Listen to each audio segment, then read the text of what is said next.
Akhirnya PSSI buka suara. Di formasi bola selanjutnya, tak diunggulkan, benarkah Timnas Indonesia akan gunakan strategi ini?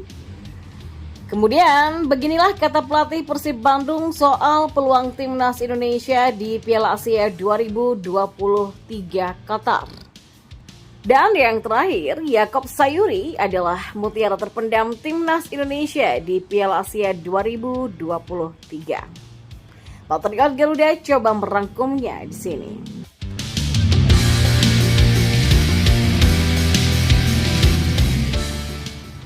Ya, Ketua Badan Tim Nasional atau BTN PSSI Sumarji membeberkan alasan mengapa Sadil Ramdhani dicoret dari skuad Timnas Indonesia di Piala Asia 2023. Ya, Sadil Ramdhani digantikan oleh Adam Alis. Jadinya Sadil dan Arkan tidak masuk skuad yang akan tampil di Piala Asia 2023. Dan ini adalah atas pertimbangan dari Coach Shin Tae-yong. Yang jadi pertimbangan penetapan skuad ini kan ada 3. Yang pertama adalah performa, yang kedua disiplin, dan yang ketiga adalah attitude. Jadi 3 itulah yang menjadi acuan, katanya kepada cnnindonesia.com. Ya, soal spekulasi yang muncul bahwa Sadil dicoret sebab alasan disipliner, Sumarji enggan berterus terang. Pasalnya itu adalah keputusan murni dari Shin Tae-yong berdasarkan 3 aspek tersebut. Saya nggak perlu menjelaskan apakah terkait indisipliner atau tidak. Pokoknya acuan 3 itu tadi ya, tentang performa, disiplin, dan attitude. Jadi kedua pemain akan pulang ke Indonesia, ujarnya. Dan di formasi bola selanjutnya, Timnas Indonesia kini tengah disibukkan mempersiapkan diri jelang ajang Piala Asia yang digelar pada 12 Januari sampai 10 Februari 2024 nanti. Di sisi lain, Timnas Indonesia juga menjadi salah satu tim terlemah dalam ranking FIFA yang berpartisipasi pada Piala Asia kali ini.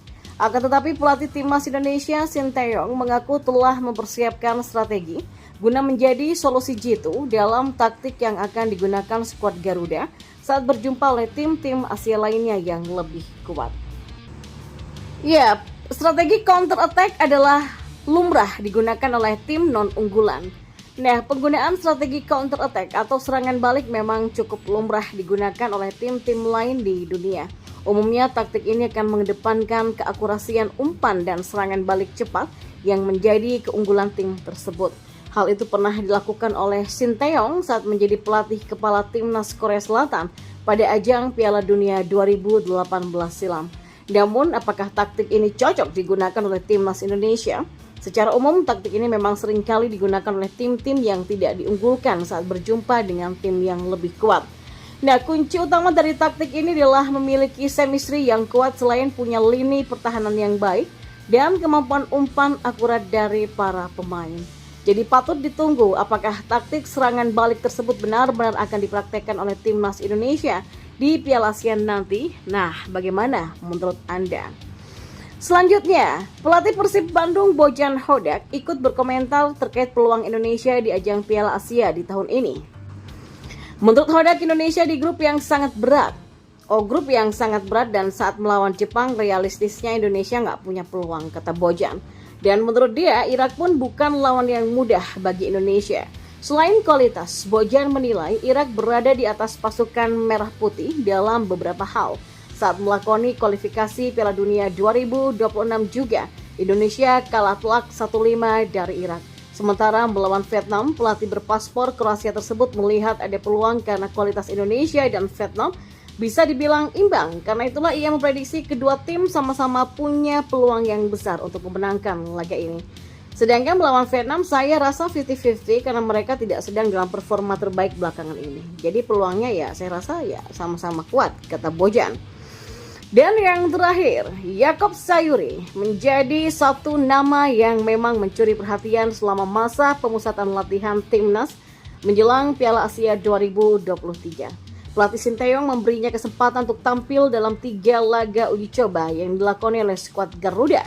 Fullback kanan asal klub PSM Makassar ini pun tidak menyia-nyiakannya, tampil menggantikan Asnawi. Yaakob bermain apik.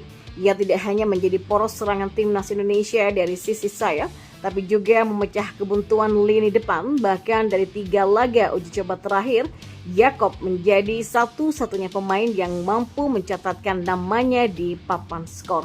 Selama mengikuti program latihan, Yakob merasakan perubahan yang signifikan dari sisi fisiknya. Ia merasa kondisinya semakin prima dan siap tampil di Piala Asia 2023. Meski belum sempurna, perkembangan performa Yakob menambah opsi bagi Sinteyong di sektor fullback atau wingback kanan timnas Indonesia. Ia dapat menjadi pelapis sepadan Asnawi Mangku Alam yang masih dalam pemulihan cedera dan juga Seni Wallace. Berkat performa gemilangnya bersama PSM, Yakob mendapatkan kesempatan membela timnas Indonesia. Sinteyong memberinya kepercayaan untuk bermain dalam balutan seragam merah putih. Ia mendapat panggilan pertama di tahun 2021, namun baru debut saat skuad Garuda berjumpa dengan Curaçao pada 2022 silam. Ya, di tengah mewahnya skuad timnas Indonesia saat ini yang banyak dihuni oleh pemain naturalisasi dan abroad, Yakob tetap mampu bersaing. Kehadirannya bak mutiara terpendam yang kini mulai muncul dan siap berkilau di Piala Asia 2023. Ya, meski turnamen hanya tinggal menghitung hari saja, kesiapan timnas Indonesia untuk berlaga di Piala Asia 2023 ternyata disebut baru di angka 70%. Meski begitu, pelatih timnas Indonesia Sinteyong percaya kekuatan timnya akan bertambah saat kejuaraan nanti dan berpotensi membuat sebuah kejutan. Ya, berada di grup yang sangat sulit membuat posisi timnas Indonesia tidak diunggulkan sama sekali, namun Sinteyong percaya skuad Garuda bisa bersaing di grup berat ini. Oleh sebab itu, skuad Garuda terus mematangkan diri menjelang turnamen dengan menggelar pemusatan latihan atau TC termasuk laga uji coba. Ya, meskipun hasil dari deretan pertandingan uji coba itu tidak memuaskan karena timnas Indonesia selalu kalah, 2 kali kalah dari Libya dengan skor 0-4 dan 1-2, serta teranyar kalah telak dengan skor 0-5 dari Iran pada Selasa 9 Januari. Kesiapan kami naik sekitar 60-70% hingga pertandingan persahabatan melawan Iran. Ya, meskipun kami kalah, itu melebihi ekspektasi kami, kata Shin. Sinteyong sadar kekuatan timnas Indonesia harus terus ditingkatkan. Oleh sebab itulah, ia akan berusaha di sisa waktu yang ada menutup kekurangan-kekurangan yang ada. Pelatih asal Korea Selatan itu percaya jika Asnawi Mangku Alam dan kawan-kawan tidak banyak melakukan kesalahan, timnas Indonesia akan berbahaya untuk lawan-lawan di Piala ASEAN nanti. Ya, memang yang harus dilakukan adalah menaikkannya sebesar 20-30% lagi selama 5 hari tersisa jelang pertandingan perdana timnas Indonesia di turnamen. Jadi selama kita tidak melakukan kesalahan, kita bisa menimbulkan kejutan, ujarnya.